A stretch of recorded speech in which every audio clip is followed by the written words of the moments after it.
दोस्तों, बहुत समय पहले की बात है। एक छोटा सा राज्य था। उस राज्य में एक साधु रहा करते थे। उनकी ख्याति दूर दूर तक फैली हुई थी। वो बहुत ज्ञानी थे। वो हर रोज लोगों को उपदेश दिया करते थे।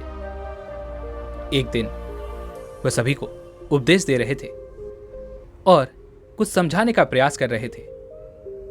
वह कह रहे थे कि जिस प्रकार एक बीज जिसे जमीन में डाला जाता है वह धीरे धीरे अंकुरित होता है। अंकुरित होने के बाद वह एक पौधे का रूप लेता है और उसके बाद उसे तरह तरह की परिस्थितियों से होकर गुजरना पड़ता है, जैसे धूप, बारिश, तेज हवाएं, तूफान।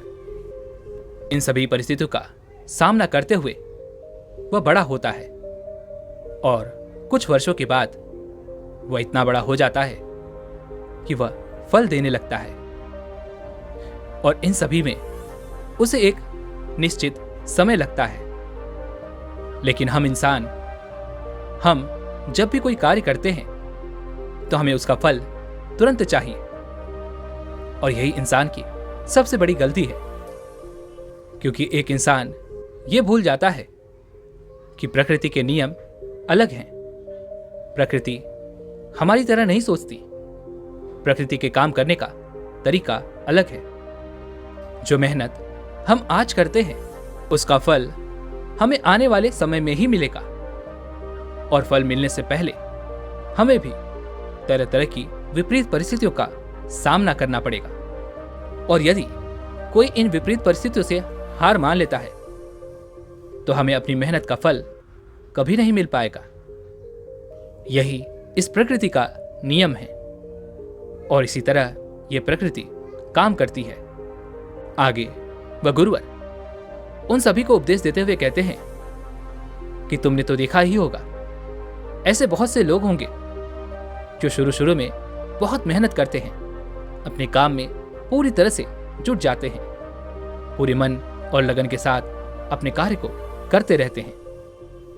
लेकिन कुछ समय के बाद उनका मन उनके कार्य में नहीं लगता और वह उस कार्य से ऊबने लगते हैं।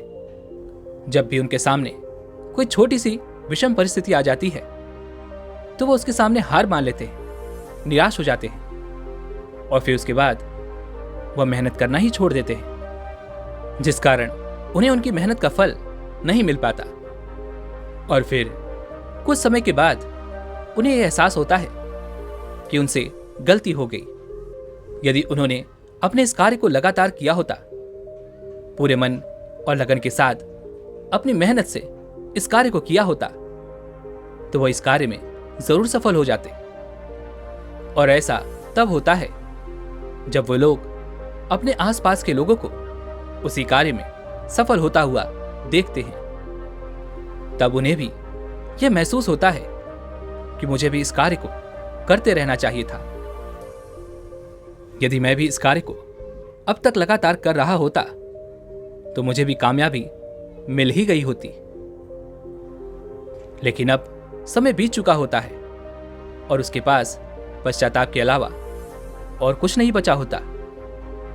वह मन ही मन अपने आप को कोसते हैं, वो अपने आप को भला बुरा कहते हैं। लेकिन अब कुछ भी नहीं हो सकता, क्योंकि यह समय एक बार जो गुजर गया ये दोबारा पलटकर वापस नहीं आता।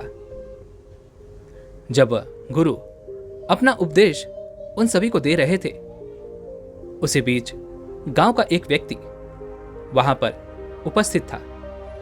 वह अधेड़ उम्र का था। वह तुरंत ही खड़ा हुआ और उसने उन गुरु से कहा, हे महाराज, मैं आपकी बात से सहमत नहीं हूं। मेरी आधी उम्र बीत चुकी है और मैंने भी अपने अनुभव प्राप्त किए हैं। मैंने भी देखा है कि कुछ लोग बहुत मेहनत करते हैं। वह दिन रात उसी कार्य में लगे रहते हैं, पूरे मन और लगन के साथ उस कार्य को करते रहते हैं, लेकिन उसके बावजूद भी उन्हें वो सफलता नहीं मिल पाती जिसके वो हकदार होते हैं। और मैं खुद इस बात का एक बहुत बड़ा उदाहरण हूं जो आपके सामने खड़ा है। आप कहते हैं कि जब किसी के सामने छोटी भी विषम परिस्थितियां आ जाती हैं तो वो अपने लक्ष्य को छोड़ देता है, जिस कारण उन्हें वो लक्ष्य प्राप्त नहीं होता। लेकिन मैंने तो अपना पूरा जीवन केवल एक ही लक्ष्य पर लगा दिया था। उसके लिए मैंने दिन रात एक कर दी। मैंने ये नहीं सोचा कि आगे क्या होगा, मैं बस उस कार्य में लगा रहा। लेकिन देखो, उसका फल मुझे आज तक नहीं मिला। तो फिर भला मैं ये कैसे मान लूं कि आप जो कह रहे हैं वो सच है? क्योंकि मेरा अनुभव तो इस बात को नकारता है, इस बात को स्वीकार नहीं करता। और यहां पर उपस्थित हर किसी से मैं ये विनती करता हूं कि इन गुरु की बातों को ना माने। यह गुरु आपको गलत दिशा में ले जा रहे हैं। हे महाराज, मेरी आपसे भी विनती है कि इन लोगों को गलत राह मत दिखाइए, इन्हें सही दिशा में ले जाइए, इन्हें भ्रमित मत कीजिए, अन्यथा इसका हर्जाना आपको ही भरना पड़ेगा। उस व्यक्ति की यह बात सुनकर वह गुरु मुस्कुराने लगे और उस युवक से कहते हैं, बेटा, तुम्हारे मन में जो शंका है, इस शंका का समाधान मैं कर सकता हूं, लेकिन इसके लिए तुम्हारे भीतर भी इसे सीखने की, इसे सुनने की क्षमता होनी चाहिए। तुम्हारे मन में समर्पण की भावना होनी चाहिए। यदि तुम पूरी तरह से समर्पित होकर मेरी बात सुनोगे, समझोगे, उसे मानोगे, तो तुम्हारा यह शक हमेशा हमेशा के लिए दूर हो जाएगा। क्या तुम्हारे भीतर इतना संयम है? क्या तुम्हारे भीतर वो समर्पण की भावना है? यदि हां, तो तुम्हें सही मार्ग पता चल जाएगा कि सफलता के लिए किस तरह कदम कदम पर हमें आगे बढ़ना चाहिए। यदि तुम इस बात को परखना चाहते हो, इस बात को जानना चाहते हो कि मैं सत्य कह रहा हूं या फिर असत्य, इसके लिए तुम्हें मेरे आश्रम में कुछ दिनों के लिए रहना पड़ेगा। और यदि तुम मेरे आश्रम में रहने के लिए तैयार हो, तो तुम्हें वो रास्ता पता चल जाएगा और तुम्हारी मन की वो सारी शंकाएं भी हमेशा हमेशा के लिए खत्म हो जाएंगी। वह अधेड़ व्यक्ति अपने जीवन में तरह तरह के रास्ते अपना चुका था, लेकिन वह अपने लक्ष्य को कभी हासिल नहीं कर पाया था, जिस कारण उसने मन ही मन हार मान ली थी। लेकिन वह उन गुरु की बात मानने को तैयार था और वह अपने मन की इस शंका को हमेशा के लिए खत्म करना चाहता था और वह अपने आप को सही साबित करना चाहता था। इसलिए उसने उस गुरु की बात मान ली और वह आश्रम में रहने के लिए तैयार हो गया। लेकिन अचानक वह व्यक्ति जोर से चिल्लाकर उन सभी लोगों के बीच ये कहता है, हे महाराज, यदि मेरी बात सच साबित हो गई तो इन लोगों को एक बहुत बड़ा सबक मिलेगा, और यदि मेरी बात गलत साबित हो जाती है तो यहां पर उपस्थित हर किसी को एक बड़ी सीख मिलेगी जो उनके पूरे जीवन भर उनका साथ देगी।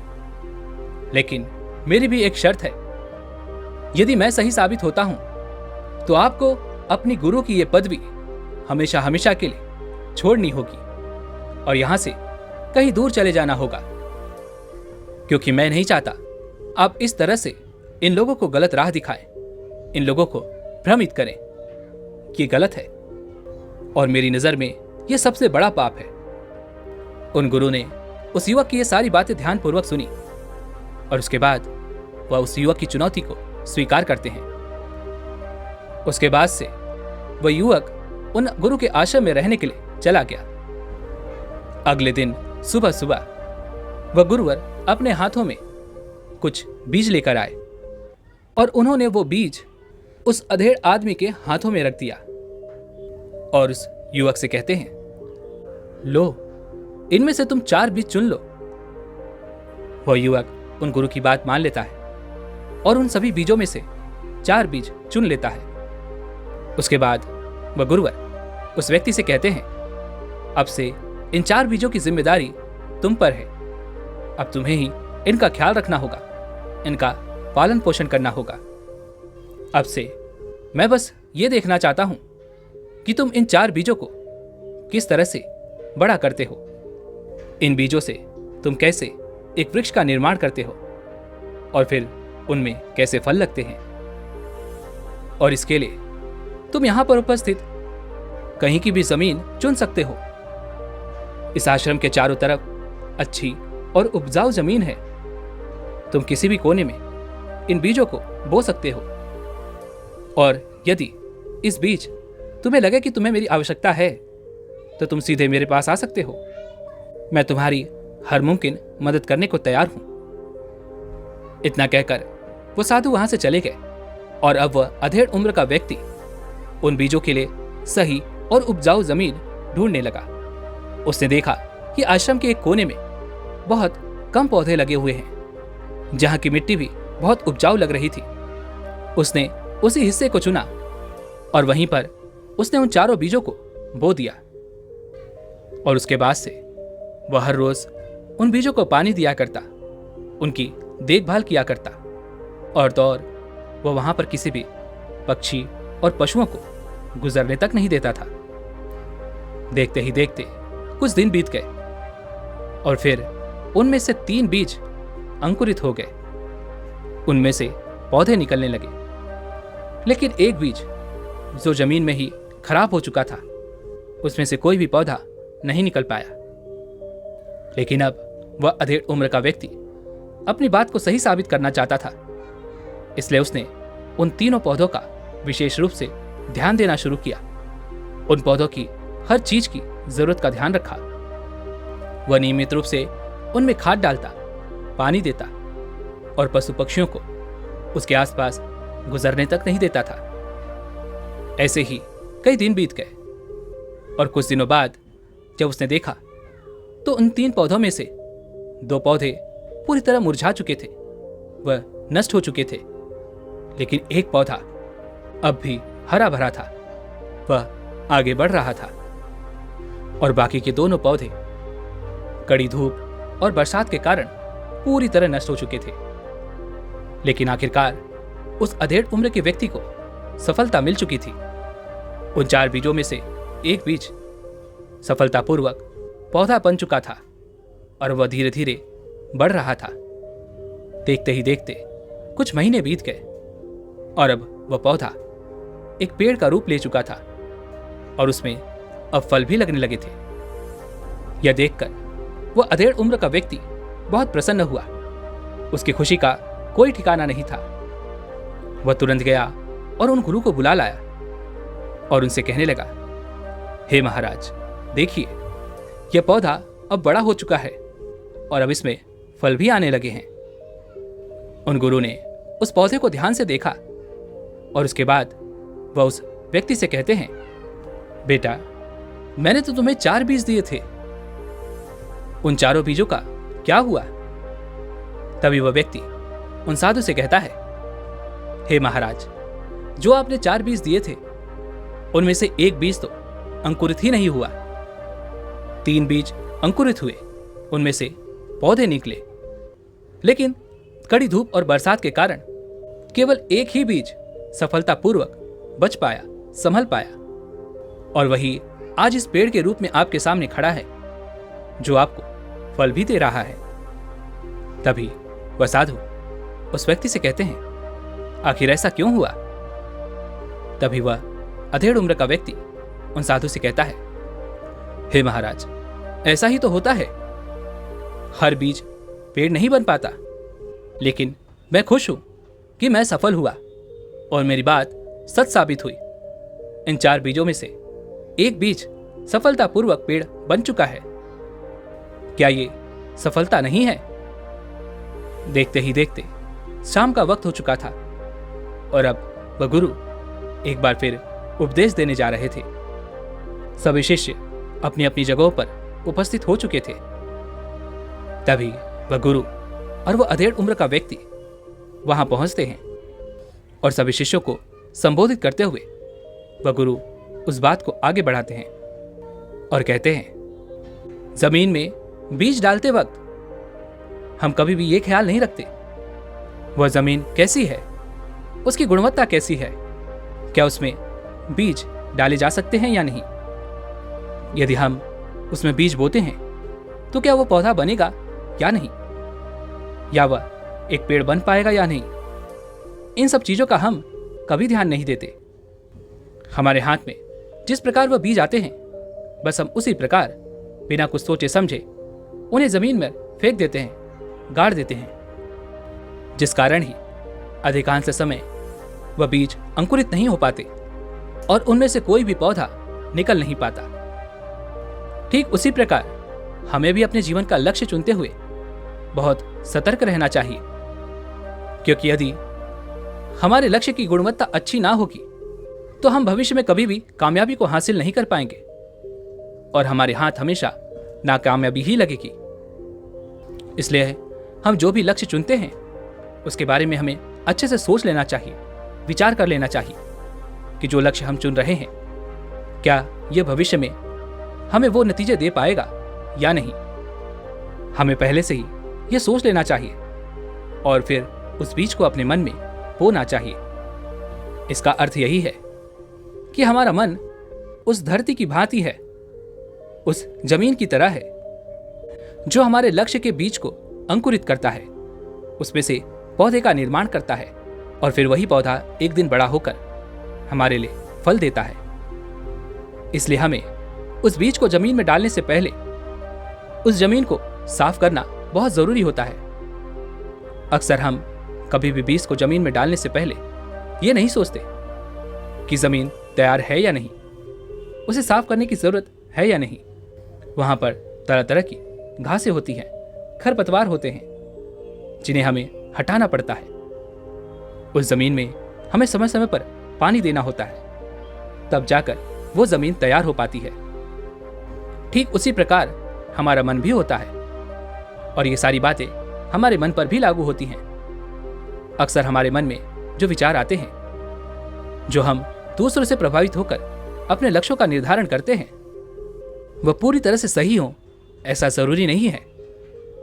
लेकिन यदि हम ध्यानपूर्वक अपने मन की जमीन को खाली करके, अपने मस्तिष्क को विचारों से खाली करके निष्पक्ष होकर उस लक्ष्य के बारे में सोचते हैं, विचार करते हैं, तब हम ये देख पाते हैं कि भविष्य में ये लक्ष्य मुझे किस प्रकार से फल देगा और उस बीज का हमारे मन पर किस प्रकार असर होगा। इस प्रकार से उस बीज को हम अपने मन की गहराइयों तक बो पाते हैं और उसका परिणाम हमें भविष्य में उसी प्रकार मिलता है।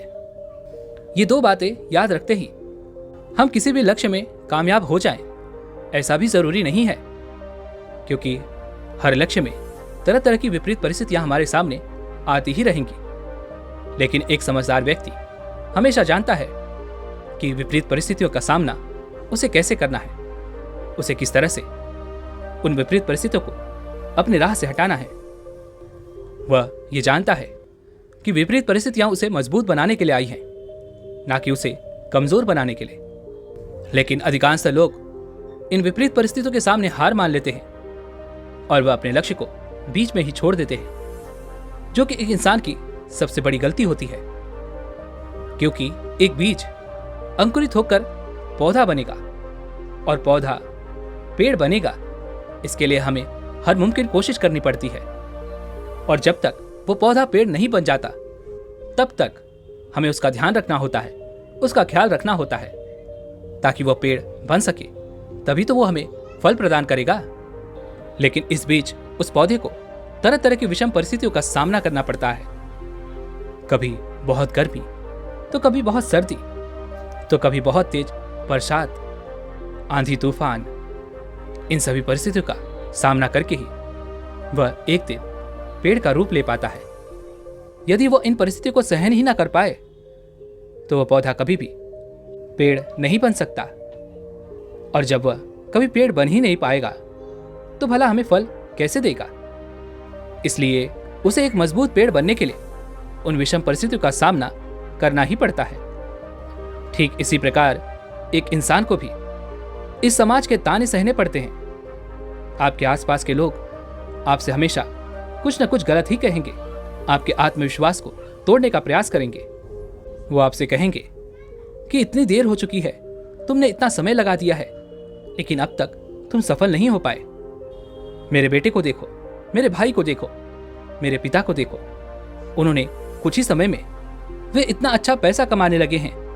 अब हमारे पास किसी चीज की कोई कमी नहीं है, लेकिन तुम्हें कुछ समझ ही नहीं आता।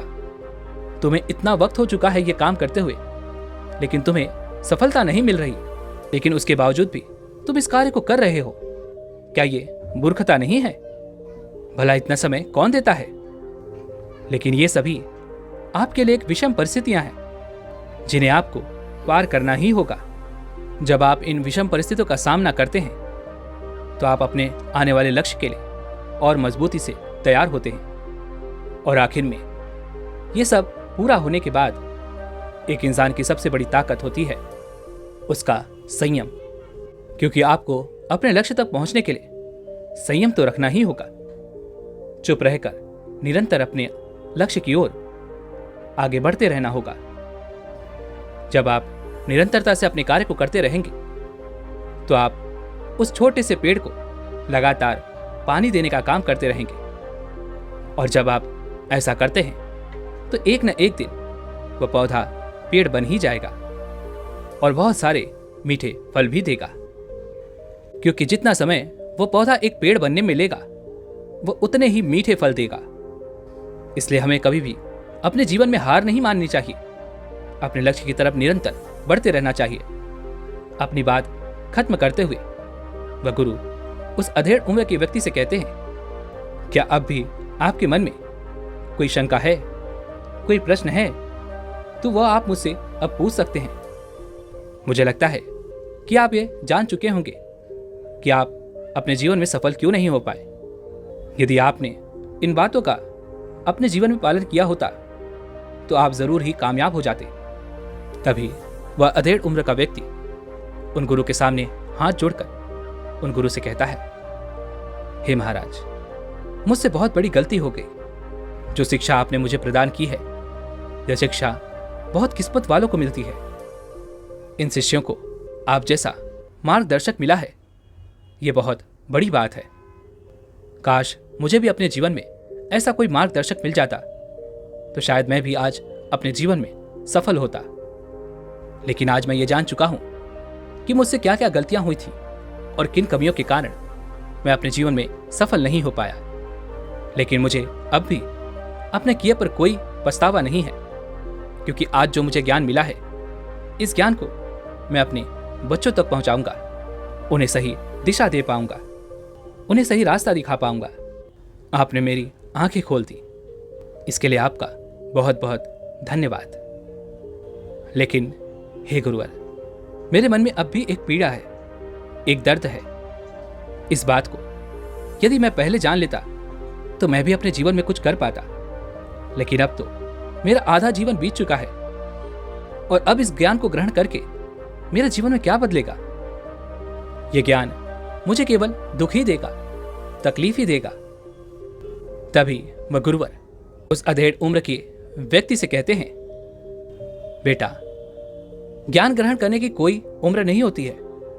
तुम्हें लग रहा है कि तुम्हारा समय तो बीत चुका है, लेकिन जरा उन लोगों के बारे में सोचो जो अपने अंतिम समय तक इस ज्ञान को अर्जित ही नहीं कर पाते।